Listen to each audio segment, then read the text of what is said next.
Unfortunately Dhaka capital lost by 6 runs, যেখানে বাদ Shamim sandwich খাওয়া শুরু করছে।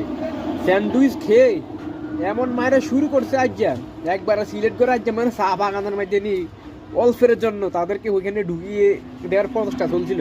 কিন্তু আনফর্চুনেটলি ম্যাচটা হারতে হয়েছিল আজকে, যেখানে বাদ শামিম 43 বল খেলে 81 রানের একটা ইনিংস খেলেছে, যেখানে 3টা ছক্কা 9টা চার 188 স্ট্রাইক রেটে ব্যাটিং করছে। দুর্ভাগ্যবশত ভারতে কোনো রান ছিল না, যেখানে সাইফ হাসান 7 বল খেলে 9 রান নিয়েছে, একটা ছক্কা। তারপরে সবাই আসছে আর গেছে, ফিবিলদিন আসছে আর গেছে, আসছে আর গেছে। এই সমস্ত ব্যাটিং দিয়ে আসলে যে তারা টপ অর্ডার ব্যাটিং ছিল তারা কোনো কিছু করতে পারে না, তারা শুধু গেছে আর আইছে, গেছে আর আইছে।